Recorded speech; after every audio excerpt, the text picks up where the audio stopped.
할렐루야, 할렐루야. 잘 주무셨습니까? 갑자기 뜬금없이 왜 갑자기? 지난 한 주간은 평안하게 잘 지내셨습니까? 아멘. 여러분이 주무실 때에도 지구는 돌고 있었습니다. 알고 계시죠? 제가 예전에 충격을 받았던 적이 한 번 있는데요.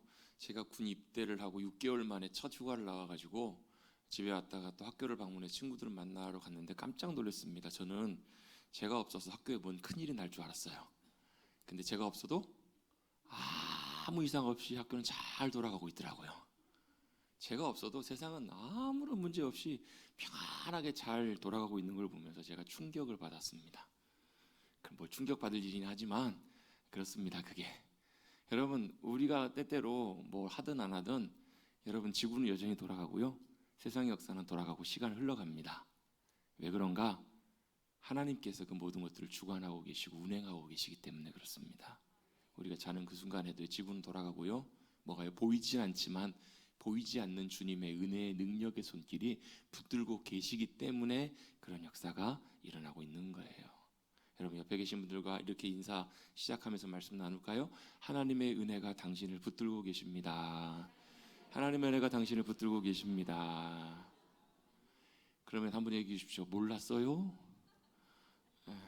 아니, 그러시면 옆에 한번 하세요. 모르셨어요?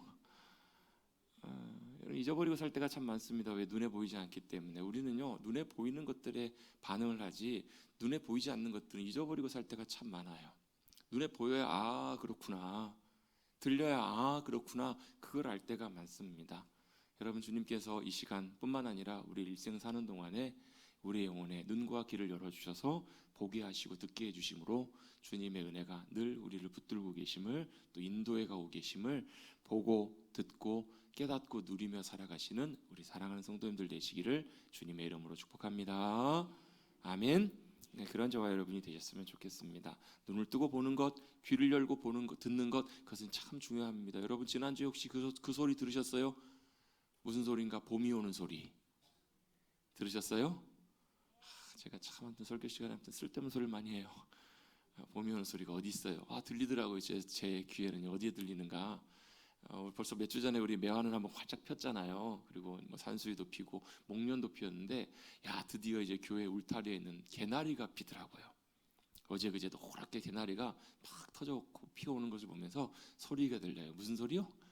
봄이 오는 소리. 그 소리는 좋은 소리. 저 좋은 소리입니다. 여러분, 우리에게는 저 좋은 소리가 들릴 때 있으면, 그 소리가 들리면 우리 마음은 참 기뻐지고 좋아집니다. 또 한편으로는 또 엊그저께 또 안타까운 소식도 들려졌습니다. 멀지 않는 대전에서 자동차 공장, 부품 공장에서 큰 화재가 나서 안타까운 많은 희생이 있었다라는 소식을 들을 때 저도 참 마음이 불편하고 또 안타깝고 참 마음이 아려오는 것을 느낄 수가 있었습니다. 물론 우리가 직접 뭐 아는 분, 모르는 분, 뭐 그럴 수 있지만 실제로는 그런 소식을 들을 때마다 우리 마음이 참 아프고 안타까운 것은 어쩔 수가 없는 모습인 것 같습니다. 물론 사고의 내용과 이런 내용들은 다 조사를 해봐야 되겠지만, 원인이 어딘지를 조사해봐야 되겠지만, 아마 많은 문제들이 있지 않았을까. 뭐 건물 구조 자체도 불에 타기 쉬운 그런 재질로 만들어진 공장이고, 그 안에가 스프링클러가 없었던 것으로 뉴스에서 듣게 되었습니다. 아마 그런 것들이 있었으면 조금 불이 번지거나 하는데 좀 이렇게 도움이 되지 않았을까, 막는데 도움이 되지 않았을까라는 생각도 듭니다. 여러 가지 많은 뭐 또 불법으로 개조된 것들도 있었다고 하고요.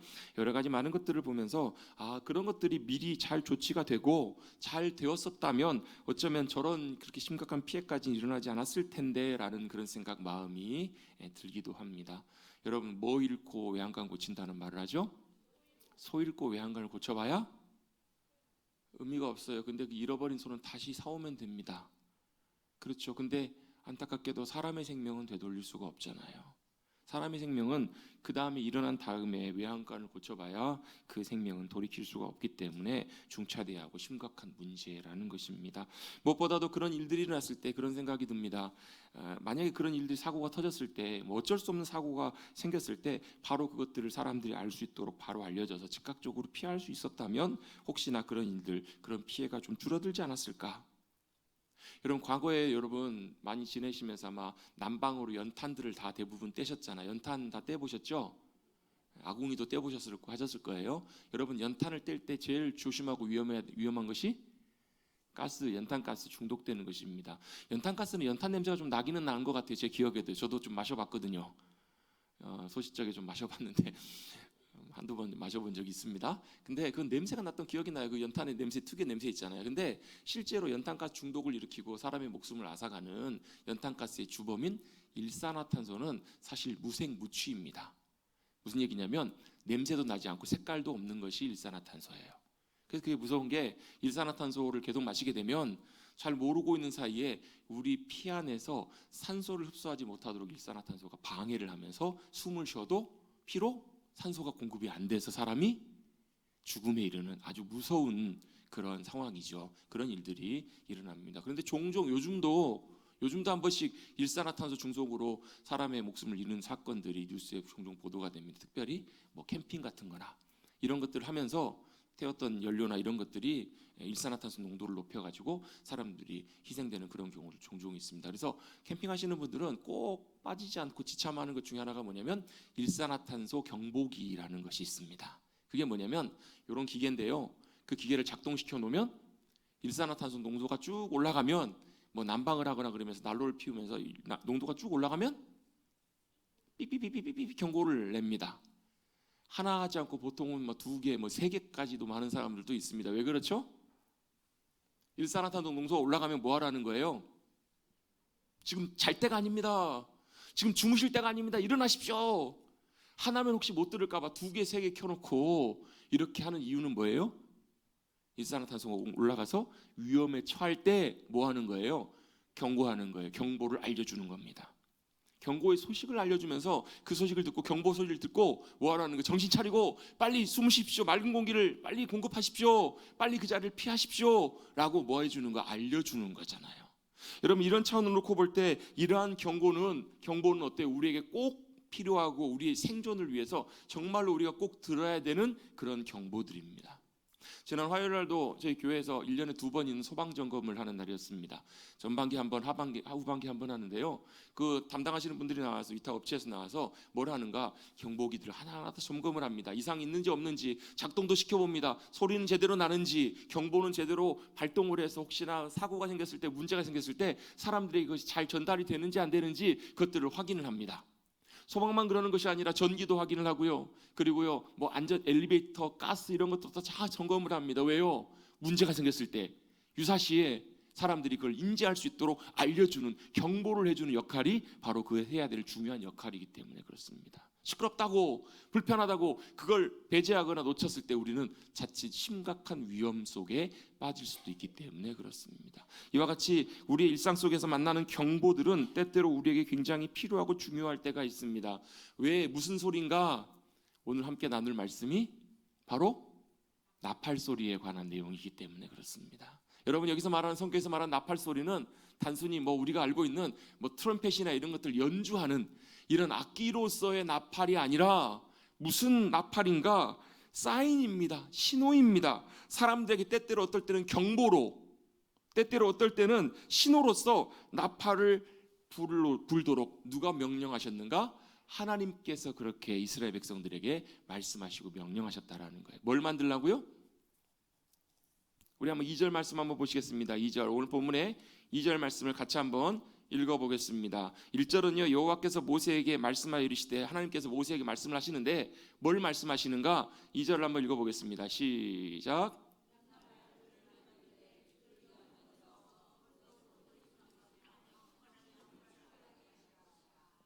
아멘. 뭘 만들라고 주님 말씀하셨냐면 은나팔을 2개를 만들래요.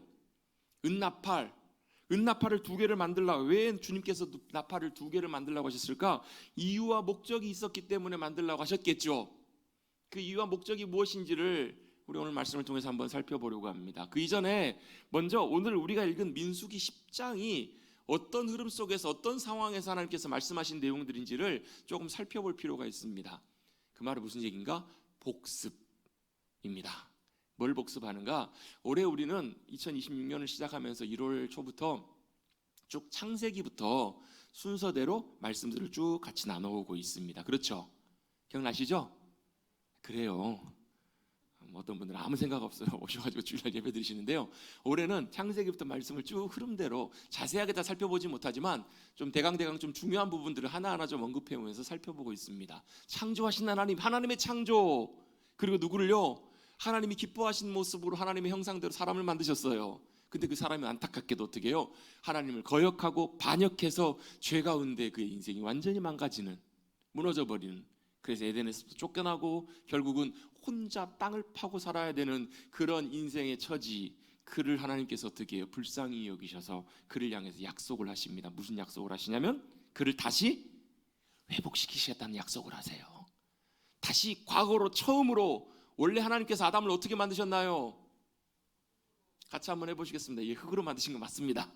근데 흙으로 만드셨는데 흙은 재료고 하나님이 어떤 목적으로 어떤 모습으로 만드셨는가 같이 한번 해보시겠습니다. 일부 예배 때도 오늘 날씨가 봄이라서 그런지 되게 나른해 하시는 분들이 많으신 것 같아요. 나른해 하시면서 생각나는 말씀이 있습니다. 주께서 사랑하시는 자에게 잠을 주시는도다. 일부 때도 그런 분들이 몇 분이 계셨어요. 2부 때도 날씨가 나른해지고 하다 보니까 노곤노곤하셔서 그러신 분이 계실까봐 제가 참 여러분 쉬도록 놔드려야 되는데 같이 한번 따라서 한번 해보십시다. 뭐라고요? 하나님께서 우리 아담을 어떻게 만드셨는가? 하나님의 형상대로. 하나님이 아담을 어떻게 만드셨다고요? 하나님의 형상대로. 그 모습, 그 말은 무슨 얘기냐면 하나님처럼, 우리가 하나님처럼 눈, 코, 입 이렇게 만드셨다는 얘기가 아니라 하나님을 닮은 모습으로. 여러분 누가 닮아요? 여러분의 집에 가보시면 닮은 사람 있죠? 있죠? 제가 이따 광고 시간에 소개하겠지만 우리 김양기 장로님, 황기순 권사님, 우리 큰따님께서 미국에서 오셨어요. 제가 또 오랜만에 몇 달 만에 작년에 오시고 올해 오셔가지고 인사를 하고 반갑게 인사를 하고 딱 돌아서는데 우리 권사님 얼굴에서, 우리 따님 권사님 얼굴에서 장로님 얼굴이 보이는 거예요. 이번에 지난번에도 잘 못 느꼈는데 오늘 확실히 보이는 거예요. 와, 어떻게 웃으실 때 모습이 장로님하고 똑같으신가? 왜 똑같으세요? 딸이니까, 자녀니까요. 여러분이 집에 가셔서 여러분 자녀들을 보세요. 누구 닮았어요? 둘 중에 하나예요. 아빠를 닮든가 엄마를 닮든가. 그래요. 누구예요? 내 자식이니까, 내 자녀이기 때문에 나를 닮는 거예요. 그 말은 바꿔 말하면 하나님의 형상이라는 말은 누구예요? 하나님으로부터 하나님께서 만들어내신, 마치 하나님의 자녀처럼. 지금은 여러분 요즘 산부인과나 산후조리원으로 신방을 거의 잘 못 가요. 출입이 잘 제한이 많이 돼 있어요. 근데 예전에는 신방을 이렇게 좀 자유롭게 갈 수 있을 때는 산부인과에 참 출산할 때 가서 신방하고 아이를 축복하고 기도했던 적이 많아요. 가보면요 뭘 느껴요? 산모가 그렇게 고생해서 출산하고 나서인데 그렇게 행복하고 좋아해요. 왜 그럴까요? 자기 자식이니까. 자기로부터 낳은 자식이기 때문에 너무너무 기뻐하고 너무너무 감격스러워해요. 출산할 때 어때요? 아빠들도 막 많이 울어요. 저는 처음 첫 아이 낳을 때는 정신이 없어가지고 그런 것도 없었는데 시간 지나고 나니까 그게 참 감격스럽고 우리에게 주신 하나님의 큰 기쁨의 선물이구나라는 그런 생각들이 참 많이 들더라고요. 그런데 하나님께서도 아담을 만드시고 어쩌면 우리가 그렇게 기뻐하고 감격스러워했던 것처럼 그렇게 기뻐하시고 감격스러워하셨을 거예요. 왜요? 뭘 근거로 해서요? 하나님의 형상대로 아담을 만드셨기 때문에. 보시면서 얼마나 기뻐하셨을까? 얼마나 좋아하셨을까? 그렇게 하나님께서 아담을 만드셨다고요. 근데 그 아담이 어때요? 쉽게 말하면 집을 나간 거예요. 가출한 거예요. 제멋대로 사는 거예요. 그래서 어떻게 해요? 아버지와의 관계가 깨져버린 거예요. 근데 그 관계를 어떻게 해요? 하나님 아버지께서 다시 회복하시겠다는 거예요. 누구를 통해서요? 아브라함에게 약속을 하세요. 그리고 아브라함의 후손인 이스라엘 백성들을 하나님께서 선택하셔서 그들을 회복의 통로로, 도구로 사용하시겠다. 이게 창세기부터 쭉 출애굽기까지 이어져 있는 말씀이에요. 그래서 여러분 우리가 출애굽기 말씀을 볼 때 출애굽기는 무슨 내용이에요? 하나님께서 모세를 통해서 애굽의 종으로, 노예로 잡혀있던 하나님의 백성 이스라엘 백성들을 구원해내신, 꺼내신, 구출해내신, 출애굽하게 하신 내용이라고요. 자, 기억이 나시죠? 언제요? 6월절 밤에. 물론 몇 주 전에 나눈 내용이라 잊어버리신 거 충분히 이해합니다. 지난주 것도 기억을 못하는데 하기가 힘드는데, 그러니까 목사가 다시 반복을 합니다. 참 감사합니다. 저는요 반복할 수 있어서 한 100번 들으면 아마 새겨지지 않을까 싶습니다. 목사님 저는 머리가 듣고 새겨지면 절대 안 지워질 겁니다. 그런 믿음과 소망을 가지고 자 어떻게 해요? 하나님께서 그들을 애굽에서 6월절 밤에 그들을 구원해 내세요. 이게 뭐라고요? 구원이에요. 구원. 뭐라고요? 구원이에요. 이게 무슨 의미가 있는가? 우리도 하나님께서 어떻게 세상으로부터 죄악으로부터 사망과 저주의 권세에 매여 있는 우리를 하나님께서 뭐 하셨는가? 구원해 내셨다고요. 할렐루야. 누구를요? 저와 여러분을요. 예수 그리스도를 대신 내어놓으시고 모처럼 6월절 어린 양을 잡아서 피를 바르는 것처럼 예수님을 십자가에 달리게 하셔서 그 피로 그 피의 공로로 힘입어서 저와 여러분을 뭐 하셨다고요? 살려내셨다고요. 구출해내셨다고요. 저와 여러분은 이제 세상과 죽음과 저주의 권세로부터 자유케 된 줄로 믿습니다. 그게 로마서 8장 말씀이잖아요. 이게 구원의 은혜예요. 자 그러면 하나님께서 우리를 구원하셨으니까 이제 다 끝났네. 됐네요. 그죠? 됐나요? 아니요. 거기서 끝이 아니라요. 그 다음에 구원하신 하나님의 백성들을 하나님이 이끄시고 인도하세요. 멋대로요. 하나님의 계획과 의도대로요. 그들을 어디로 데려가시는가? 홍해를 지나게 하신 다음에 어디까지 데리고 가게 하세요? 시내산까지 데리고 가신다고요. 어디로요? 시내산. 이거 여러분 지지난 한 3주 전에 나눴던 말씀이에요. 예, 시내산으로 데려가세요. 시내산에 데려가시고 뭐 하시는가? 그게 출애굽 19장 말씀이라고. 뭐 하세요? 언약을 맺으세요. 약속을. 무슨 약속을 맺으시는가? 내가 너희 하나님이고 너희가 내? 같이 한번 해보시겠습니다. 소유. 저와 여러분이 뭐라고요? 하나님의 소유가 되게 하시겠다라는 거. 소유 삼으시겠다라는 거. 그냥 내 것이 아니라 가장 중요하고 소중한 하나님의 가장 귀한 가치 있는 보물처럼 저와 여러분을 여기시겠다라는 거예요. 그도 그럴 것이 예수님께서 하나님께서 어떻게 해요? 저와 여러분을 위해서 예수님 버리시고 포기하시고 죽이시고 대신 바꾸신 존재들이잖아요. 그렇게 하나님께서 저와 여러분을 하나님의 소유 삼으시겠다고 말씀하시면서 그래서 너희가 내 언약을 잘 듣고 내 말을 잘 듣고 나와 같이 가면 나를 잘 따라오면 뭐 하시겠다고요? 제사장 나라 거룩한 백성이 되게 하시겠다고. 그 말은 무슨 얘기예요? 하나님의 영광을 나타낼 하나님의 복을 위해서 쓰임받을 주님께 사용해 주실 도구 통로가 되게 하시겠다라는 거예요. 여러분 옆에 계신 분들에게 인사 한번 하십시다. 당신은 하나님의 복의 통로입니다. 당신은 하나님의 복의 통로입니다. 세 분이 안 하시네요. 복의 통로라고. 왜? 부족해도 자격이 없어도 하나님께서 이스라엘을 그렇게 선택하시고 사용하시겠다라는 거예요. 그게 여러분, 그래서 여러분 출애굽기 19장 3절부터 6절까지 말씀이 중요하다고 말씀드렸어요. 왜요? 그게 여러분 구원받은 우리 그리스도인들에게도 동일하게 적용되는 하나님의 계획이고 의도이기 때문에 그래요. 여러분 우리가 구원받고 그냥 천국 가는 것이 하나님의 유일한 목적이시라면 여러분 오늘이라도 당장에 여러분 주님 부름받아 여러분 천국 가십시다. 아무도 아멘 안 하시더라고 항상요. 왜요? 이 땅에 남겨주신 것은 이유와 목적이 있어요. 하나님의 의도가 있다고. 그게 뭐예요? 하나님의 영광과 하나님의 구원의 놀라운 통로로, 복의 통로로 이스라엘을, 저와 여러분을 사용하시겠다라는 거예요. 그래서 뭘요? 그 하신 약속의 핵심이 십계명이에요. 그리고 십계명을 주시면서 또한 동시에 명령하셨던 게 바로 뭐냐면 뭘 지으라고요? 해보십시다 할 때까지 성막이 뭐예요? 여러분 우리 출애굽기 뭐 여러 군데 나오지만요 29장 말씀을 우리 함께 살펴봤어요. 출애굽기 성막을 만들라고 하시면 내가 너희 가운데 거하려고. 누가요? 여호와 하나님께서 이스라엘 가운데 거하시려고 성막을 만들라고 하세요. 그래서 성막이 다 완공된 장면이 언제예요? 출애굽기 40장이에요 39장 40장에 완공이 되고 나니까 어떻게 하나님이 구름으로 이스라엘 진영 가운데 성막 위에 함께 하시잖아요. 사람들이 뭘 봐요? 그 구름을 보면서 아 여호와 하나님이 우리 가운데 함께 하시는구나. 또 그 구름이 움직여요. 움직이면 뭐 해야 돼요? 따라가야 돼요. 아 하나님이 우리를 인도하시는구나. 그래서 여러분 우리는 뭘 보고 따라가야 돼요? 이 땅에서 구름 기둥과 불 기둥을 보고 따라가셔야 돼요. 다른 거 보고 가지 마시고 아 구름 기둥과 불 기둥 구름을 보고 가란 말인가? 아니요. 성령님을 통하여 우리에게 인도하시는 구름 기둥과 불 기둥과 같은 인도하심과 보호하심 가운데 우리가 거해야 된다는 의미죠. 그렇게 출애굽기 딱 끝나요. 출애굽기 40장 다음이 레위기입니다. 레위기 문을 확 열었더니 주님 뭐라고 말씀하세요? 누구든지 내게로 나오려거든. 그 말은 무슨 얘기예요? 나오라는 거예요.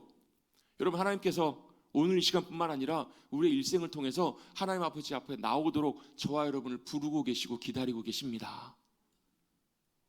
아멘. 기다리고 계신다니까요. 뭐라고? 나오라고요. 근데 어떻게 나와요? 그냥은 못 가요. 하나님이 말씀해 주신 그 길로만 가야 돼요.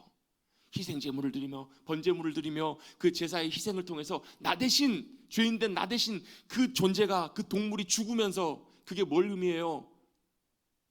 예수님이 십자가에서 그 구원의 대가로 희생제물로 어린 양으로 죽으심으로 우리가 누구의 아버지 하나님 앞에 나갈 수 있는 길이 열려 있다고요. 그래서 주님이 자신을 뭐라고 말씀하세요? 내가 곧 길이요 진리요 생명이다라고 말씀을 하시는 거예요. 누구에게로요? 아버지 하나님께로 나아갈 수 있는 길이. 여러분 하나님 아버지 앞에 나가십시다. 그리고 부르고 계시고 초청하고 계시는 내용이 레위기 1장부터 나오는 제사의 내용이에요. 제사의 내용을 말씀하시고 우리 지난주에 레위기에 무슨 내용을 말씀하셨는가? 우리가 만나는 그 하나님, 우리가 나아가신 그 하나님 어떤 하나님이신가? 거룩하신 하나님이시라는 거예요.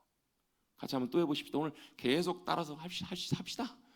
거룩하신 하나님, 우리가 믿는 하나님, 우리가 찾는 그 하나님 어떤 분이시냐면 거룩하신 하나님이시라는 거예요. 그 하나님이 뭐라고 말씀하세요? 내가 거룩하니 너희도 거룩하라. 기억나시죠? 이제는 기억나실 거예요. 한 주 전이니까 우리 양심껏 기억하십시다. 내가 거룩하니 너희도 거룩하라. 이 의미가 무슨 말이라고요? 쉽게 말하면 우리 하나님이 거룩하신 분이시기에 내가 거룩하려고 하기보다도 거룩하신 주님을 닮아가는 삶, 이게 거룩한 삶이라고요. 할렐루야. 이게 왜 중요해요? 자식이 부모 닮아가는 것처럼 우리가 하나님의 자녀로 아버지 닮아가는 것은 마땅하기 때문에 그렇게 주님께서 이스라엘 백성들을 부르고 계십니다. 그리고 나서 레위기가 맞춰지고 이제 뭐가 시작이 되는가? 민수기가 시작이 됩니다. 여러분 민수기는 뭐예요? 백성들의 숫자를 센다. 백성민, 그 다음에 숫자를 얘기할 때 수, 백성들의 숫자를 기록한 책이 민수기입니다. 그러면 숫자를 세면 되겠네요 라고 생각하기 쉬운데요, 숫자도 중요하지만 민수기가 더 갖고 있는 중요한 의미가 하나 있습니다. 그게 바로 뭐냐면 민수기의 가장 중요한 핵심은 광야로 이끄시는 하나님이시라는 거예요. 뭐 하신다고요? 광야로 이끄시는 하나님. 누구를요? 구원받은 이스라엘 백성들을, 출애굽한 이스라엘 백성들을 광야로 이끄신 하나님. 이것이 민수기의 가장 중요한 핵심입니다. 이게 왜 필요한가? 광야는 뭐 하는 곳이냐면요, 훈련하고 연습하는 곳입니다. 배우고 훈련하고 연습하는 곳입니다. 왜? 이게 필요하니까요. 그럼 지난주에 저희 교회에서 띄웠던 메주를 장을 담궜습니다. 이제 독에다가 이제 메주를 넣고 이제 소금물에다가 잘 장을 담궜습니다. 왜 그렇게 하죠? 네, 숙성이 필요하기 때문에 그래요. 숙성이라는 말이 무슨 말이에요? 제가 숙성이라는 말을 생각하다 보니까 숙성이라는 말을 한자어로 앞뒤로 바꾸면 성숙이 되더라고요. 성숙이 뭐예요? 성숙은 뭐냐면 잘 원하는 그 자리까지 이렇게 잘 뭐 하는 거예요? 이렇게 변해가는 거예요. 성숙은 여러분 변해가는 겁니다. 성장해가는 겁니다.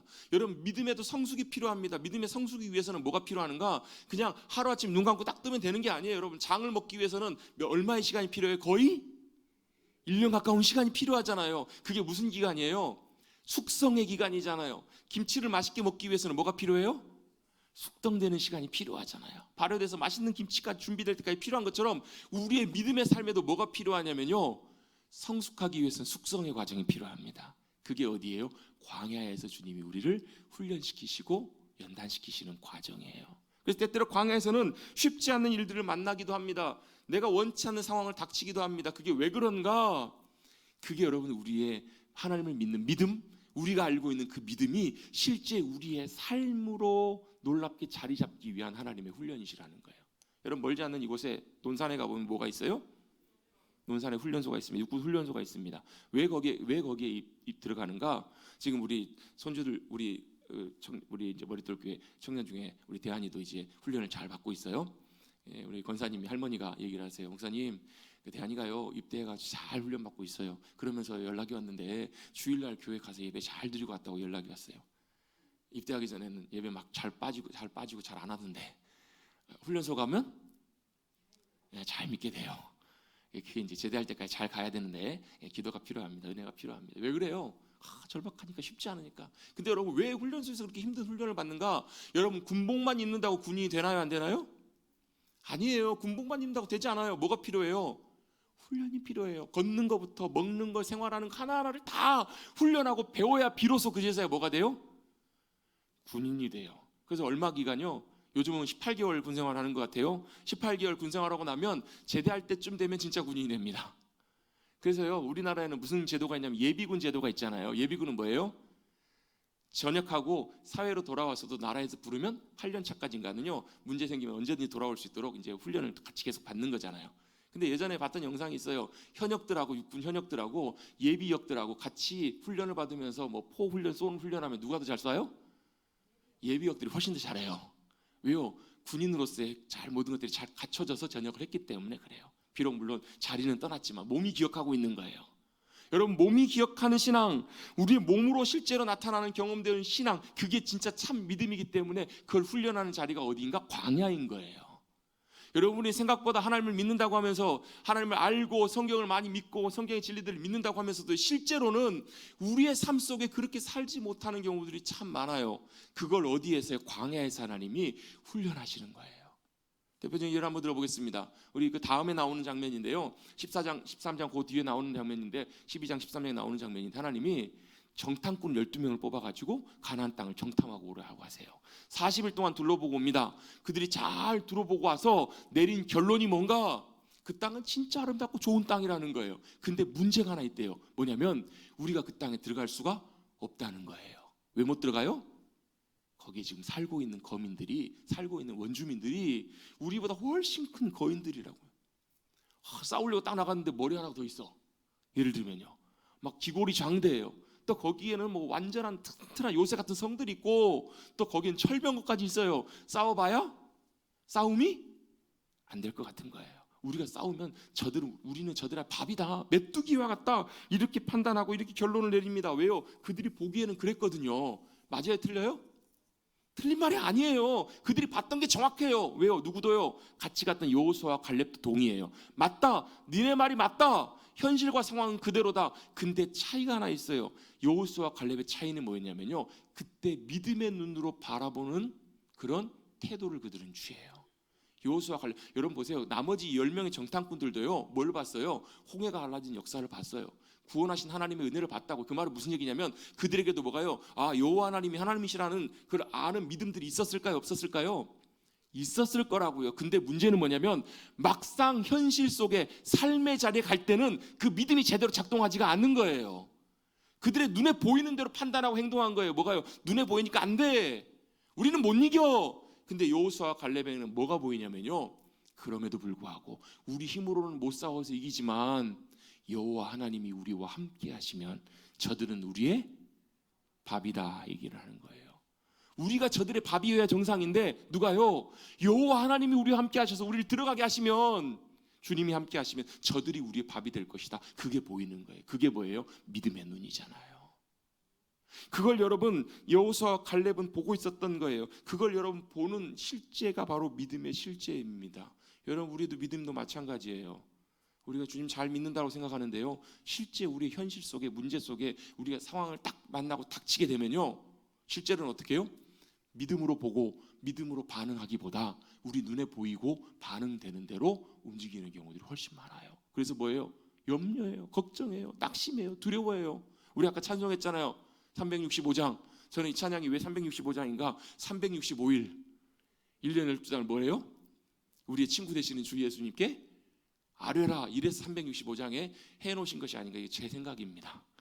전혀 근거 없는 얘기고요. 뭐예요? 마음속에 근심. 여러분, 마음속에 근심 있으세요? 내일 일 염려하십니까? 죽음 앞에 두려움 갖고 계십니까? 여러분, 마음속에 울며 슬퍼하는 것들 있으십니까? 여러분, 아무도 모르는 은밀한 죄악 있으십니까? 뭐 하시라고요? 주 예수 앞에 아뢰어라. 주님이 우리의 친구가 되시기. 그게 여러분 우리 일상의 삶이 되고 실제 우리가 경험되는 그런 삶으로 되는 믿음으로 나타나야 그게 진짜 믿음이라고요. 우리 여러분 믿는다고 생각하는데요, 실제로 그렇지 못하는 경우가 언제 드러나는가? 광야의 삶 가운데 다 드러나요. 그래, 하나님께서 우리를 그 광야의 삶을 통해서 저와 여러분을 그렇게 훈련시켜 가지고 준비시켜 가기를 원하시는 거예요. 그 앞에서 광야의 삶에서 어때요? 다 무너져요. 진짜가 아닌 것들은요. 우리가 잘 믿는다고 생각했는데 다 무너진, 그게 왜 진짜 그 실체이기 때문에. 그리고 그들을 하나님께서 하나하나 훈련시켜 가시고 주님께서 세워 가십니다. 어떻게 해요? 믿음으로 살아가는 길들을 훈련시켜 가시고 연습해 가시는, 연습케 하는 과정이 바로 민수기 광야의 자리라는 거예요. 그래서 여러분, 민수기라는 뜻이 백성의 수를 센다는 말인데 원래 히브리어 성경의 원래 제목은 뭐냐면요, 바미드바르라는 말이에요. 그 말은 무슨 얘기냐면 광야에서라는 말입니다. 민수기의 원래 뜻이 뭐냐면 광야에서예요. 민수기가 무슨 뜻이라고요? 광야에서. 광야에서라는 말이 미드바르라는 말인데, 이 말은 원래 어느 단어에서 왔냐면요, 다바르라는 단어에서 왔어요. 다바르는 말씀하시다라는 거예요. 그럼 광야는 뭐 하는 곳인가? 하나님이 말씀하시는 곳. 하나님의 말씀을 듣고 우리가 그 말씀을 듣고 따라가는 훈련을 하는 곳이라고요. 한동안 우리 젊은 세대들이 많이 불렀던, 아시는 분도 계실지 모르겠어요, 시선이라는 찬양이 있어요. 시선이라는 찬양을 보면 그 이제 목사님이 되셨는데, 여자 목사님이신데 김명선 목사님이라는 분이 쓴 찬양의 곡이에요. 이 목사님이 지금 벌써 딱 10년 됐네요. 남편이 30대 30 후반에 담도암으로 세상을 먼저 떠났어요. 어린 아이 둘을 놓고 세상을 떠났어요. 제가 그 남편을 제가 1년 터울 학교를 같이 다녔기 때문에 제가 잘 아는 분이에요. 뭐 친한 분은 아닌데 지금도 제 머릿속에는 그 남편 얼굴이 선해요. 얼굴 하얗고 그런 참 좋은 분이었는데, 어떻게 보면 어린 아이들 둘 남겨놓고, 아들 딸 남겨놓고 갑자기 남편이 이제 투병을 하다가 주님의 부르심을 받고 세상을 떠나게 됐어요. 근데 그 아내 되는 그 김명선 그 목사님이 찬양 사역을 그때도 하고 계셨는데, 어렸을 때부터 참 많은 어려움들이 많았다고 해요. 집안이 정말 극심한 가난 가운데, 아버지의 여러 가지 많은 문제들로 인해서 정말로 큰 가난 가운데, 어려움 가운데 살아왔고, 인생에 참 많은 여러 가지 어려움들이 있었어요. 더더군다나 남편이 먼저 세상을 떠나고 아이 둘만 남겨진 쉽지 않는 형편과 처지 속에서 많은 어려움의 시간들을 보내셨다고 해요. 그러면서 특별히 뭐 어떤 경제적인 큰 어려움을 만나거나 그랬을 때 하나님 앞에 나아가서 기도하면서 어떻게 기도했는가? 하나님, 왜 내게 이런 어려움들을 주시냐고, 이 문제를 좀 해결해 주시라고, 하나님 좀 도와주시고 해결해 달라고, 이렇게 하나님 앞에 나가서 기도하고 엎드리고 이렇게 부르짖었다라는 거예요. 근데 한 번은 그렇게 기도하고 주님 앞에 나가서 답답함을 토로하고 하나님 앞에 이렇게 기도하고 있는데, 하나님께서 마음속에 이런 감동을 주시더라는 거예요. 어떤 감동을 주시는가? 이렇게 해요. 얘야, 왜 너는 그 문제와 어려운 상황들만 보고 있니? 라는 그런 감동을 주시더라는 거예요. 그러면서 나를 좀 보면 안 되겠니? 라는 그런 마음을 주시더라는 거예요. 아, 그렇구나. 내가 보니까 주님 앞에 기도한다고 하면서도 여전히 나는 뭘 보고 있냐면 그 상황을 보고, 현실을 보고, 문제만 보고, 그것만 보고 있었던 거예요. 왜? 그게 너무 힘드니까, 어려우니까. 근데 그러면서 다시 한번 그 주님의 음성을 듣고 정신을 차리고, 아, 그렇구나, 내가 주님을 보고 있는 것이 아니라 그 문제만 보고 있었구나. 그리고 나서 뭘 해요? 주님을 찾고 주님께 믿음의 눈을 들어 바라보기를 시작할 때 놀라운 일들이 일어나는데요, 마음에 말할 수 없는 큰 평안이 부어지더라는 거예요. 그래가지고 그때 그런 감동으로 쓰게 됐던 곡이 시선이라는 찬양이에요. 이런 가사입니다. 내게로부터 눈을 들어 주를 보기 시작할 때 주의 일하시는 일을 보겠네. 그래서 후렴 부분이 이렇습니다. 모든 시선을 주님께 드리고 살아계신 하나님을 느낄 때 내 삶은 주의 역사가 되고 하나님이 일하기 시작하네. 뭘요? 믿음의 시선으로 주님을 보기 시작하실 때 주님이 일하시고 역사하기 시작하시더라는 거예요. 그게 여러분 실제 믿음의 삶입니다. 그걸 훈련하는 자리가 광야의 삶의 자리고 우리의 일상에서 삶의 자리입니다. 하나님께서는 그렇게 이스라엘 백성들이 믿음으로 잘 세워지기를 원하셔서 그들을 광야로 데리고 가십니다. 그리고 뭐 하세요? 훈련시키세요. 숫자를 세서 조직을 갖추게 하시고 주님 인도하시는 대로 순서대로 하나하나 잘 따라오게 하는 훈련을 하십니다. 그 첫 번째 훈련이 바로 뭔가, 출발할 때 뭘 하게 하시냐면 나팔을 만들게 하시고 나팔을 불게 하시는 거예요. 왜요? 그 소리를 듣고 따라가는 믿음의 훈련이 필요했기 때문에 그래요. 하나님이 제일 먼저 하셨던 훈련이 뭔가, 그 소리를 듣고 따라오도록 인도하시는 그 훈련을 이스라엘 백성들에게 시키시는 거예요. 그래서 출애굽기 19장의 시내산에 도착해서요, 어디까지요? 민수기 10장 요 앞에까지가 어디서 쓰냐면 시내산에서 하나님께서 이스라엘 백성들에게 말씀하시고 준비시키시는 때와 장소가 바로 민수기 10장이에요. 그리고 민수기 10장에서부터 이제 어떻게 11장에 가서 이제 뭘요? 나팔을 불고 뭐 하는 거예요? 출발! 어디로요? 광야를 지나 가나안 땅까지. 이 장면이 바로 요 시점, 요 장면이 되는 거예요. 하나님께서 모세를 통해서 나팔을 만들어서 불라고 하십니다. 네 가지 경우를 오늘 성경 본문에서 말씀하고 있는데요, 언제 나팔을 불라고 말씀하시는가? 우리 아까 읽었던 2절 말씀해 보시면 두 가지 경우가 등장하게 됩니다. 첫 번째, 언제 나팔을 불라고 말씀하시냐면 언제요? 네, 첫 번째는 회중을, 백성들을 모을 때, 소집할 때 불라고 하십니다. 자, 뭐라는 거예요? 나팔 소리가 딱 들려요. 그럼 뭐 하라는 거예요? 모여라. 갑자기 또 가요가 생각이 나네요. 모여라 모여라. 학교 가기 싫은 사람. 이게 아니고 뭐 하라는 거예요? 주님이 부르신다, 나팔 소리가 들릴 때 다 모이라는 거예요. 누구에게로 나오라는 거예요? 하나님께로, 여호와께로 모이라, 나오라. 소집할 때 나팔을 불라고 주님이 말씀을 하세요. 두 번째로 또 언제 나팔을 불라고 말씀하시는가? 2절 뒷부분에 또 나옵니다. 언제죠? 진영을 출발할 때 나팔을 불라는 거예요. 이동을 해야 될 때 나팔 소리가 들리면 뭐 할 때는 거예요? 이제 출발할 때구나. 그래서 3절 뒷부분부터 보시면 나팔을 2개 불 때, 하나만 불 때, 더 크게 불 때, 뭐 2번째로 불 때 이렇게 내용들이 나옵니다. 뭐 이거는 지금 우리가 뭐 이대로 따라가는 것은 아니니까 그냥 참고로만 쭉 읽으시면 되고요. 중요한 것은 우리가 뭘 따라가야 돼요? 이 나팔 소리를 듣고 움직여야 된다는 거예요. 나팔 소리가 들리면 뭐 하는 거예요? 행진, 앞으로. 나팔 소리가 들릴 때 앞으로 나가라, 출발하라는 의미라는 거예요. 그게 뭘 의미하는가? 우리는 뭘 듣고 움직여야 돼요? 여러분, 하나님의 소리를 듣고 움직이셔야 돼요. 하나님이 가라고 하시는 소리, 멈춰서라고 하는 소리, 그 소리를 듣고 순종하는 것, 이게 믿음의 중요한 훈련이기 때문에 그래요. 왜요? 하나님은 우리를 인도하시길 원하시는 하나님이시기 때문에 그래요. 여러분 같이 한번 고백하고 싶습니다. 하나님은 우리를 인도하기 원하십니다. 뭐 하기 원하신다고요? 인도하길 원하신다고요. 이끌어가길 원하세요. 어디로요? 가장 선한 길로, 복된 길로, 귀한 길로 인도하길 원하시기 때문에 우리는 어떻게 해요? 그 소리를 듣고 잘 따라갈 필요가 있다고요. 이걸 훈련하길 원하세요. 여러분, 물론 지금은 이 나팔 소리가 실제 우리의 육안의 귀로 들리지는 않습니다. 이따가 나중에 정리하겠지만, 제가 사실 이 말씀을 준비하면서 제 방에 나팔이 있거든요. 나팔을 가져와서 한번 불어볼까 싶은 생각이 있었어요. 설교 시간에 그건 좀 너무 오버하겠다 싶은 생각이 있어서 안 들었는데요. 여러분, 이스라엘 백성들 그 당시 광야에서 여러분 몇 명 있어요? 성인 남자만 60만 명이에요. 여자까지 하면 120만 명이에요. 어린아이와 노인들과 다 하면 한 200만 명 정도 추측이 돼요. 200만 명 앞에 뭐예요? 모여라! 들려요, 안 들려요? 잘 안 들릴 거예요. 출발! 뭐래? 이랬을지 몰라요. 그래서 뭐 하는 거예요? 나팔 소리를 크게 울려 들려서 뭐 하라는 거예요? 다 들으라는 거예요. 듣고 그 음성을 따라서 출발하라, 멈춰라, 이것들을 훈련하고 연습하기 위해서, 실제로 그렇게 하기 위해서 나팔을 불라라고 말씀을 하셨던 거예요. 이게 2번째 나팔을 불 상황이었어요. 3번째 나팔을 언제 불라고 하시는가? 이 말씀은 쭉 밑으로 내려가셔서요 9절에 나옵니다. 9절에 보시면, 또 우리 9절 한번 같이 한번 읽어볼까요? 시작.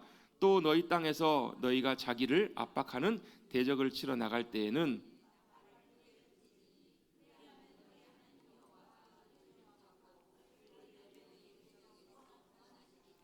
아멘. 언제 나팔을 불라고 말씀하시냐? 3번째 경우가 있는데요. 전쟁에 나갈 때. 여러분, 전쟁 나갈 때 제일 중요한 게 뭐예요? 싸울 수 있는 군사력이 제일 중요합니다. 무기, 또 병력, 그 다음에 보급물자, 또 전략, 지략, 이런 것들이 다 갖춰져야 전쟁에 나가서 승리할 수가 있습니다. 왜요? 전쟁은 승리하고 패배에 따라서 뭐가 결정되냐면 죽고 사는 문제가 결정이 되잖아요. 승리하기 위해서, 살기 위해서는 전쟁에 제일 중요한 것들이 그런 것들인데, 사실 우리가 싸우는 싸움, 특별히 영적인 싸움에서는요 제일 중요한 것이 무기가 뭔가, 힘이 얼마나 있는가, 그게 중요한 것이 아니고요, 제일 중요한 게 뭐냐면 그 싸움에 만군의 여호와 하나님께서 함께 해주셔야 돼요. 그게 제일 중요한 우리 싸움에 중요한 거예요. 그걸 위해서 뭐 하라고? 나팔을 불라는 거예요. 싸움을 나갈 때 나팔을 불러. 그러면 그 나팔 소리를 주님이 들으시고 우리를 기억하셔서 그 싸움 가운데 함께 하셔서 우리를 구원하시고 승리케 하시겠다. 이게 전쟁에 나가는 중요한 길임을 주님이 말씀을 해주시는 거예요. 전쟁 나갈 때 뭐 하라고요? 나팔을 불라고요. 그러면 주님께서 그 전쟁 가운데 함께 하시겠다고. 여러분, 이게 성경에 나와 있는 이야기가 있습니다. 기드온의 300용사 기억나시죠? 미디안에 의해서 압제당하던 이스라엘 백성들을 하나님께서 기드온을 부르셔서, 야, 네가 너 가서 구원해라. 아니, 제가 어떻게 해요? 내가 너와 함께 할 거다. 그래가지고 미디안을 대적해서 싸우기 위해서 병사들을 모았더니 몇 명이 모여요? 3만 2천 명이 모여요. 많이 모였죠? 그렇죠? 근데 문제는 뭐예요? 미디안은 훨씬 많아요. 아니, 한 명이라도 아까운데 주님 뭐라고 하시냐면, 야, 너무 많다, 너무 많아. 그러면서 돌아갈 사람 돌아가라 하면서 뭐라고 말씀하시냐면, 야, 두려운 사람, 염려하는 사람, 집에 가고 싶은 사람 가. 그랬더니 몇 명이 남았어요? 여러분 한번 보세요. 여러분, 전쟁에서 불륜받아가지고 이렇게 국가에서 불러가 징병돼가지고 징집돼가지고 전쟁 나갔는데 각각 딱 모였더니 막 두려워하고 있는데, 야, 두려운 사람, 집에 가고 싶은 사람 다 가. 그럼 여러분 가실래요? 안 가실래요? 가실래요? 안 가실래요? 아니, 말을 못하세요. 다 가실 거요? 아마 몇 명 안 남을 것 같은데요. 그래도 여러분, 이스라엘 백성들 몇 명 남았냐? 10,000명이 남았어요. 10,000명. 엄청 많이 남았잖아요. 그죠? 근데 하나님이 뭐예요? 야, 그것도 많다 하시면서 어떻게 해요? 물가로 데려가게 하셔가지고 물을 먹는 걸 갖고 구별하게 하시잖아요. 막 퍼먹은 사람들은 다 집에 가. 조용하게 경계하면서 무릎을 꿇고 물을 잘 조심히 마신 사람들 남아. 몇 명 남아요? 10,000명 중에 300명밖에 안 남아요. 아마 300명도 나도 엎드려 물 마시고 갈걸. 그러진 않았을 거예요. 하나님께서 그 소수의 사람들을 구별하세요. 몇 명이 싸우러 가요? 300명이 싸우러 가요. 두 손에 무기를 들고 갑니다. 그 두 무기가 뭔가? 한 손에는 횃불을 들고 가요. 한 손에는 나팔을 들고 가게 하십니다. 한밤중에 보초가 교대하는 시간에 가서 횃불을 깨뜨리고 항아리에 담아갔다가 횃불을 딱 불을 딱 들고 뭐 하라는 거예요? 나팔을 불라는 거예요. 그 나팔을 불었을 때 어떤 일이 일어나요? 300명이 수만의 미디안 군대를 이기는 놀라운 전쟁의 승리를 경험하게 하세요. 나팔이 불릴 때 누가요? 하나님이 역사하셔서 그들이 서로 자기들끼리 싸워가지고 자중질환에 빠져서 그들이 서로 해치고 죽게 만들어 가신 거예요. 300명 가지고 엄청난 전쟁의 승리를 허락해 주십니다. 이게 뭐예요? 이게 하나님의 전쟁이에요. 이게 하나님의 전투입니다. 우리도 마찬가지입니다. 우리가 뭘 들고 전쟁에 나갈 것인가? 여러분, 하나님의 인도하심 가운데 여러분 나팔 불 때 우리와 함께 하시는 그 주님을 의지해서 나가시는 우리 사랑하는 성도님들 되시기를 주님으로 축복합니다. 이게 세 번째 나팔을 불라고 하시는 하나님의 지시사항이에요. 명령이에요. 네 번째 마지막 언제 나팔을 불라고 하시냐면 10절입니다. 또 너희의 희락의 날, 기쁨의 날, 그리고 너희가 정한 절기와 초하루에는 번제와 화목제물을 드리면서 뭘 하라고요? 나팔을 불라는 말이 이게 무슨 말이냐면 하나님 앞에 예배 드릴 때, 절기 때, 또 기쁨의 날에 하나님 앞에 예배를 드리면서 나팔을 불라. 왜요? 나팔을 불면서 함께 모여라, 기뻐하라, 기억하는 날이다. 그것이 바로 하나님께서 나팔을 불라고 하시는 중요한 의미이기 때문에 그래요. 우리의 기쁨을 표현하며 그 날을 기억하라. 그래서 여러분 옛날에 시골이나 뭐 교회들 다 그랬잖아요. 교회에 뭐가 있었어요? 종탑에 종이 있었잖아요. 언제 쳐요? 예배 시간이 됐을 때. 요즘은 종이 다 없어졌죠. 또 요즘은 교회에서 종 달아가 종 치면 난리 날 겁니다. 막 민원 들어오고. 제가 어렸을 때는 종 대신에 차임벨을 들었었어요. 교회에다 스피커를 달라가지고 뭐 시간이 됐다고 소리를 알려주는 모은 소리예요. 지금은 예배 시간입니다, 모일 시간입니다, 그걸 알려주는 거잖아요. 지금 아마 우리 작년에 우리 케노시스 수도원 다녀오신 분들은 아마 가셔서 아실 거예요. 우리 모임 시간, 기도 시간마다 뭘 하죠? 종을 치잖아요. 그건 뭐 하는 거예요? 하던 일을 멈추고, 잠깐 멈추고 뭘요? 주님 기다리시는 귀한 자리로 나오십시오. 기도의 자리에 나오십시오. 이걸 알리는 거예요. 이게 왜 중요해요? 나팔을 불면서 오늘은 무슨 날이라고요? 주님과 만나는 주님의 날입니다. 이게 왜 중요해요? 우리 일상의 시간을 멈추고 주님 앞에 나오는. 그래서 여러분, 우리 믿음의 삶에서 굉장히 중요한 것 중에 하나가 뭐냐면요, 시간의 구별이에요. 시간을 하나님 앞에 드리는 것이 너무너무 중요해요. 여러분 생각해 보십시오. 대통령이 여러분과 만나겠다고 약속을 잡았어요. 약속 잡아놓고 막 준비하고 있다가 게을러, 귀찮아, 가기가 싫어, 안 가. 그럼 돼요, 안 돼요? 안 가요. 갑자기 다른 친한 친구와 약속이 잡혔어. 대통령한테 전화해가지고 미안합니다, 나 친구 좀 만나러 가야 돼가지고 못 가겠습니다. 이거는 큰 예의가 결례죠.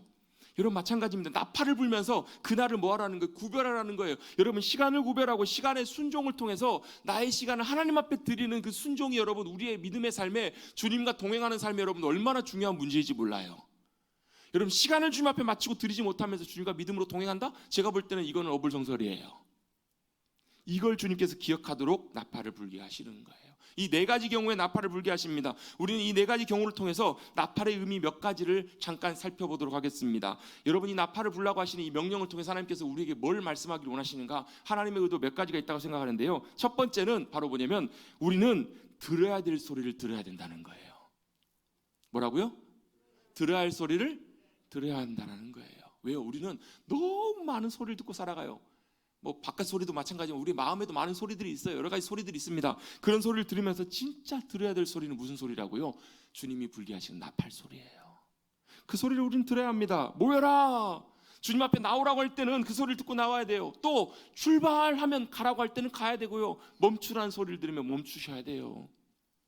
여러분, 우리는 이 소리를 꼭 들어야 주님의 인도하심을 우리는 경험할 수 있습니다. 성경의 믿음의 사람들은 다 이 소리를 듣고 행했어요. 누구요? 모세, 또 누구요? 사무엘, 또 누구요? 다윗이요. 여러분, 수없이 많은 믿음의 사람들이 다 이 주님의 소리를 듣고 따라갔던 사람들이에요. 여러분, 우리도 들어야 될 주님의 소리, 주님이 우리에게 들려주시는 귀한 나팔이 불 때, 여러분 이 나팔 소리는 그냥 이런 빽빽 분 나팔 소리 아닌 거 아시죠? 사람을 통해서, 상황을 통해서, 여러 가지 현실들을 통해서 우리의 많은 것들을 통해서 말씀하시는 그 소리를 들으셔야 된다는 거예요. 왜요? 사람은 듣는 것에 듣기 때문에 그래요. 여러분, 제가 옛날에 설교 시간에 나눈 적이 있는데요, 그 미국에 가보면 지금도 좀 있을 거예요. 아마 아메리칸 인디언들이 있어요. 원래 살던 그분들이 있어요. 그분들은 인디언 보호구역에 많이 이제 거주하고 있어요. 근데 그분 중에 한 분이 뉴욕에 있는 친구가 있어가지고 친구를 만나러 뉴욕에 갔어요. 뉴욕에 갔더니 어때요? 막 번화가 복잡하고 막 소리 시끄럽고 막 이런 길을 지나가다가 그분이 어때요? 잠깐 멈추더니 소리가 들린다는 거예요. 그래서 막 소리를 한참 찾더니 봤더니 그 옆에 화단에서 곤충 소리를 듣고 발견한 거예요. 듣고 왔더니 이 친구가 깜짝 놀라면서 아니 네가 어떻게 그 소리를 들었냐는 거예요. 그랬더니 그 사람이 뭐라 그래요? 자 봐봐 하면서 자기 주머니에서 동전 하나 꺼내더니 길바닥에다 소리가 크게 들리게끔 동전을 딱 떨어뜨렸어요. 어떤 일이 벌어졌을까요? 지금이야 여러분 동전이 별로 가치가 없지만 옛날에 여러분 동전 많이 사용할 때 어때요? 동전이 굉장히 유용하잖아요. 동전 떨어지는 소리가 쨍그랑 들릴 때 어떤 일이 벌어져요? 그 주변에 있던 사람들이 다 그 소리를 듣고 그걸 쳐다보는 거예요. 그러면서 웃으면서 하는 얘기가 뭐예요? 사람은 듣고 싶은 소리를 듣게 되는 거야. 소리를 듣기를 원할 때 그 소리가 들리는 거야. 그 사람은 대자연 속에서 많은 자연의 소리를 듣고 곤충의 소리를 들었어요. 그 소리를 좋아하는 사람이었겠죠. 그러니까 그걸 들렸던 거예요. 근데 일반적인 도시 사람들은 뭐가 들려요? 돈소리. 그 소리가 더 많이 익숙하고 들렸던 거예요. 여러분 우리의 인생에 무슨 소리가 익숙하고 잘 들리십니까? 여러분 주님의 소리를 사모하시고 듣게 되시기를 축복합니다. 그 소리가 들리셔야 돼요. 그 소리를 듣기를 사모하셔야 돼요. 원하셔야 돼요. 간절히 구하셔야 돼요. 그럴 때 주님께서 그 주님의 음성으로 여러 가지 환경과 상황을 통해서 우리에게 말씀해 주실 줄로 믿습니다. 두 번째 이 소리의 의미, 나팔 소리의 의미는 바로 뭐냐면 이 소리는 우리의 영혼을 깨우는 소리입니다. 무슨 소리라고요? 우리의 영혼을 깨우는 자각하는 소리예요. 아까 말씀드렸던 것처럼 과거에 종을 치는 이유는 우리의 인생의 시간을 잠깐 멈추고 주님 앞에 나오라는 거예요. 하나님께서는 우리에게 때때로 우리의 영혼의 정신을 번쩍 들게 하시려고, 정신을 차리게 하시려고 이런 소리를 들려주십니다. 어떨 때는 갑자기 어떤 일을 경험하게 하세요. 갑자기 무슨 문제를 생기게 하세요. 어떤 일상에 어떤 사건이 일어나게 하세요. 갑자기 그런 일들이 일어나면 정신이 번쩍 드는 거예요. 저도 최근에 얼마 전에 그런 일이 한번 있었습니다. 제가 운전을 한 지가 한 25년 정도 된 것 같아요. 운전하면서 그런 적이 한 번도 없었는데 최근에 저녁 시간에 이렇게 지나가다가 사거리에서 이렇게 코너를 지나가는데 코너를 지나가는 타이밍에 이쪽에서 신호가 바뀌어갖고 차가 막 출발해서 오는 거예요. 분명히 지나갈 수 있을 타이밍이긴 한데 좀 서둘러서 가야 될 필요가 있을 것 같아가지고 속도를 안 줄이고 약간 빠른 속도로 코너를 돌았어요. 근데 도는데 뒤쪽에서 뭔가 벅 소리가 나요. 하면서 봤더니 이제 그 옆에 있었던 사이드 보도블럭 그걸 아마 타이어가 좀 타고 살짝 부딪히면서 타고 넘었던 것 같아요. 꿀럭하면서 타고 넘어가요. 근데 갑자기 가고 있는데 와 충격이 있어서 가는데 조금 지나지 않을까 아니나 다를까 덜덜덜덜 소리가 나는 거예요.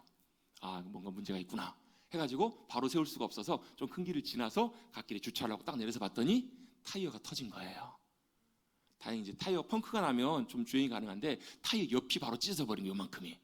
그래가지고 바로 주행할 수가 없어 어쩔 수 없이 긴급 출동을 불렀더니 또 타이어가 안 빠져가지고 자기는 안 된다 해가지고 견인차를 불러가지고 그 저녁에 9시 넘은 시간에 타이어 가게에 다행히 문 연대 가가지고 타이어를 교체하고 왔어요. 다행히 사람이 다치지도 않았고 차가 심하게 문제도 없고 타이어만 교체를 하면 됐었으니까 그렇게 해프닝으로 끝났지만 제가 그 일들을 겪으면서 무슨 생각을 했을까요? 경각심이 생기는 거예요. 안전하게 조금 더 천천히 코너를 놓을 때는 이렇게 해야 되겠구나라고 정신이 번쩍 드는 거예요. 여러분 정신 번쩍 안 드시죠? 당해보세요. 사고 나시면 안 됩니다. 그런 일들이 생겼을 때 뭐라고요? 우리 정신이 번쩍 드는 것처럼 하나님께서 우리 영혼에게 몰려 우리 영혼 정신이 번쩍 들 수 있도록 그런 일들을 주실 때가 있다라는 거예요. 그 상황만 보지 마시고 우리에게 말씀하시는 그 주님의 소리가 들려지시기를 간절히 바랍니다. 우리 영혼을 깨우치시기 위해서 때때로 어떨 때는요 어떤 문제를 어떤 상황들을 주시면서 그렇게 하신다고요. 얼마 전에 제가 그냥 아는 목사님이 설교 시간에 그런 얘기를 하세요. 얼마 전에 사모님하고 목사님들 두 분하고 이렇게 인도네시아 단기 선교를 갔다 오실 때 말씀을 전하시러 선교를 가셨다가 거기서 또 섬 안에 들어가시기 위해서 비행기를 타고 섬에 들어가시는데 그 비행기가 큰 비행기에 한 50명 타는 비행기, 헬리콥터 프로펠러가 돌아가는 비행기예요. 그 비행기를 타고 가셨어요. 근데 올 때 문제가 생긴 거예요. 한국으로 오려면 그 비행기를 다시 들어와서 거기서 비행기를 타고 와야 되는데 비행기가 딱 와가지고 내릴 때 착륙할 때 이게 뭔가 불안불안하더라는 거예요. 바람도 많이 불고 일기가 좋지 않아가지고 쉽지 않은데 기장이 열심히 노력해가지고 활주로에 딱 내렸어요. 근데 문제가 딱 바로 창문을 보니까 비행기가 자꾸 이상한 데로 가더라는 거예요. 비행기가 자꾸 풀밭 쪽으로 사고 가더라는 거예요. 그러더니 갑자기 비행기가 다시 활주로에 내렸다가 다시 그대로 떠오르더라는 거예요. 얼마나 마음이 철렁하고 섬찟해요. 나중에 그 일 있은 다음에 목사님이 챗GPT한테 물어봤대요. 그렇게 비행기가 활주로에 내렸다가 올라가는 경우가 얼마나 되냐 그랬더니 1%가 안 된대요. 그 말이 무슨 얘기냐면 비행기는 차라리 내려오기 전에 착륙하기 전에 떠올랐으면 괜찮은데 내려온 다음에는 양력을 많이 잃는다는 거예요. 비행기가 추진력을 잃어서 더 이상 사실 올라오기가 쉽지 않은데 어찌 보면 돌아놓고 보니까 참 그 기적 같은 일이더라는 거예요. 그래 올라가가지고 다시 겨우겨우 어찌 해가지고 살아서 오셨으니까 간증을 하시겠죠. 살아오셨다라는 거예요. 근데 그 순간을 돌아보니까 아찔하더라는 거예요. 사모님 옆에서 방언으로 막 큰 소리를 기도하시다. 나중에 뭔 기도했냐 물어봤더니 기장을 축복하셨대요. 기장을 축복하셨대요. 아찔하게 아무튼 사고가 없이 다행히 이제 잘 돌아오시게 됐는데 그러면서 전신이 번쩍 들더라는 거예요. 내가 목회하고 있는데 이제 몇 년 남지 않았지만 목회 뭐 뒤에 일들 후임 문제 여러 가지 문제를 다시 한번 하나님 앞에서 다시 한번 깨어서 정신 차리고 기도해야 되겠다. 구하고 나가야 되겠다. 그런 생각이 번쩍 들더라는 거예요. 여러분 하나님의 나팔 소리는 여러분 때때로 환경을 통해 들리기도 하고요. 말씀을 통해서 들리기도 하고 사람을 통해서 들리기도 하고 우리가 만나는 여러 가지 일들을 통해서 들릴 때가 있습니다. 중요한 것은 하나님이 때때로 그 일들을 통해서 우리의 영혼을 깨우시길 원하실 때 여러분 깨어나시고 경각심을 가지시고 주님이 원하시는 대로 우리가 믿음으로 반응하며 나와야 될 줄로 믿습니다. 이것이 나팔 소리가 들어야 되는 나팔 소리의 중요한 의미입니다. 마지막 세 번째 네 번째가 있는데요. 간단하게만 말씀드립니다. 세 번째는 뭐냐면 우리가 믿음의 싸움을 싸워 나갈 때 이 나팔 소리를 의지해야 합니다. 그 말은 무슨 얘기냐면 우리가 이 믿음의 싸움이 있을 때 선포해야 돼요. 뭐라고요? 이 전쟁의 주인은 주님이십니다. 다윗이 그렇게 고백했던 것처럼 이 싸움의 주인은 주님이십니다. 주님의 손에 달려 있습니다. 이것을 믿음으로 선포하는 것들이 필요해요. 이게 나팔의 중요한 의미예요. 여러분 싸움터에 나가실 때 우리 믿음의 싸움을 싸울 때 나팔 불고 나가십시다. 나팔 이게 부는 게 아니라 주님 앞에 믿음으로 선포하는 거예요. 이 싸움은 주님의 것입니다. 주님이 역사하시는 싸움입니다. 그렇게 믿음으로 선포하는 그것이 바로 나팔 소리의 중요한 의미입니다. 마지막입니다. 우리는 이 나팔 소리를 들어야 될 때가 옵니다. 언제예요? 주님 다시 오실 때. 하나님의 나팔 소리와 함께 우리 부르실 때 믿음으로 잘 준비하여서 그 소리 듣고 믿음으로 주님 맞이하셔서 영원한 영광의 잔치에 주님의 보좌 앞에 믿음으로 나가시는 우리 사랑하는 성도님들 되시기를 주님의 이름으로 축복합니다. 이 소리를 잘 들으십시다. 나팔 소리가 울릴 때 인도하심 따라 잘 따라 나가실 수 있는 우리 믿음의 성도님들 우리 모두가 되시기를 다시 한번 주님의 이름으로 축복합니다. 아멘. 기도하겠습니다.